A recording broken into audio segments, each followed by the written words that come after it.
tens of thousands of Americans joined together in Washington, D.C., standing with Israel, standing for those hostages, standing for, again, the Jewish state of Israel, standing against Hamas terrorism. And it's bipartisan. We're going to hear from Speaker Johnson, the Democrat leader Jeffries, Chuck Schumer. There's Republicans, there's Democrats joining the stage. And Tulsi Gabbard is joining us now, our senior analyst with the ACLJ and Seculo. She's in the crowd now, wanted to be there for this event to see it for herself. We saw it in France over the weekend, a big turnout, a pro-Israel, pro-Jewish, I should also say, turnout in Paris, of all places. I think it was 300,000 people.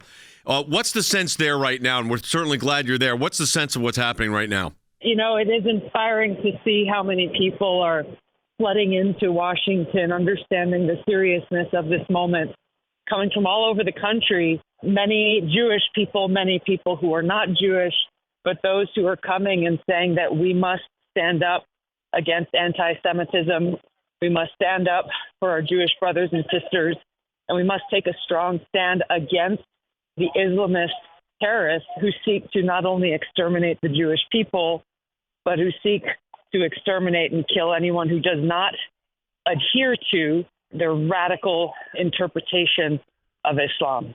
One of the things we've seen throughout the country, it's been college campuses in large cities, is these massive protests organized by pro-Palestinian groups, a lot of young people, a lot of people with covered faces. I wanted to ask you this.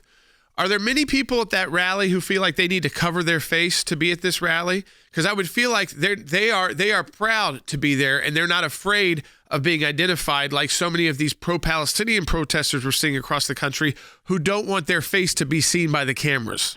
I'm walking by hundreds of people here right now as we speak, and I have yet to see a single person with their face covered or a single person feeling like they have to walk in shame. People are here waving American flags. They're waving the flag of Israel. People are standing up for peace, for security, for freedom. I think it's also important to note that those who claim to be pro-Palestinian should also be standing up against the Islamist terrorist group Hamas, who are also persecuting and killing the civilians in Palestine. The fact that they aren't really reveals that they are Islamist apologists and where their allegiance really lies. We represent 4 hostage families, likely to be 120 by Sunday. Where our affiliates in Jerusalem are meeting with, I think, 120 family members on this Sunday. But, you know, you've been in the military, you are in the military, you've served in Congress.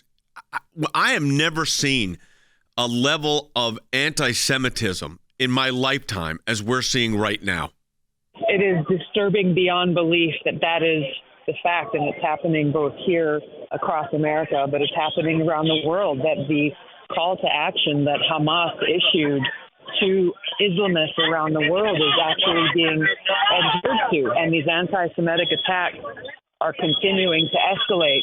It is very telling and bothers me tremendously that here we are in Washington, D.C. You have people who've traveled from all over the country to be here today to take this important stand, and yet we'll be walking by the White House here in a few moments, and President Biden and Vice President Kamala Harris have chosen not to show up, not to participate, not to send a message to the country and the world that they will stand strong against anti-Semitism, that they will stand strong for the Jewish people and the security of the state of Israel, but for peace and security and freedom everywhere.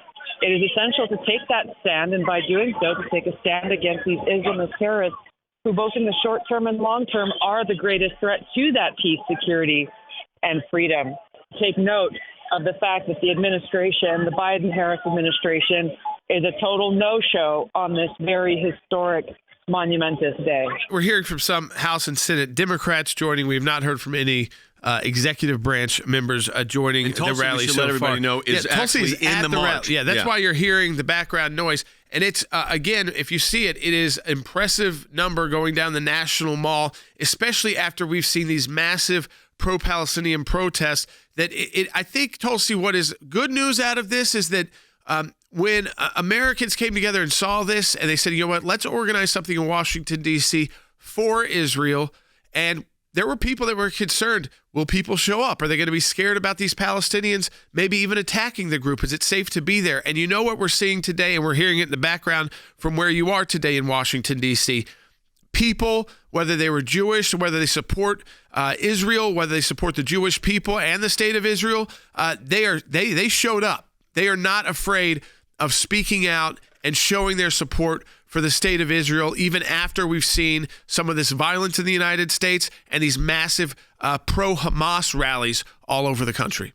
I was in New York City over the weekend, and some friends of mine were in a van going through Midtown Manhattan when they got caught in a flash mob of people who claimed to be pro-Palestinian protesters, who immediately went and attacked the van, slashed the tires, broke the window, started rocking the van back and forth, yelling out threats to my friends who were inside the van, exacting this kind of mob mentality and threats that they are doing all over the world. These are not things that should be happening in America, and I think the fact that they are, and the fact that we're seeing thousands of people show up here in Washington, D.C. today on the streets, people of all ages, all backgrounds, all different religions and ethnicities, recognizing that with all of the anti-Semitism in the world, now is the time to stand up and to do our part, all of us as individuals, because if we do nothing, if we stand by and allow this to continue, today these threats are being made by Islamist terrorists against the Jewish people.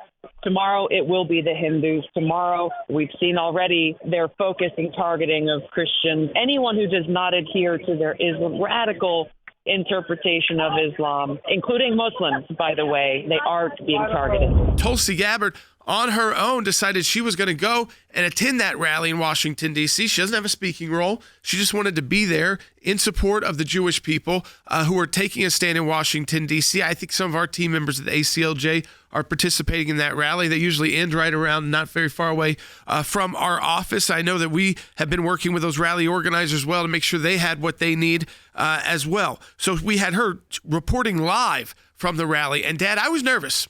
I was nervous not because I know that the majority of Americans still stand with Israel and that they still stand with the Jewish people. And that's wonderful. But they do know that the side who doesn't is very vocal and sometimes extremely violent. And yet we've seen in France, and now we've also seen in the United States, this overwhelming support of people who aren't afraid to show their face, like the pro-Palestinian protesters, to stand with Israel. And when you see the pro-Palestinian protesters, they've all got their faces wrapped up. Why?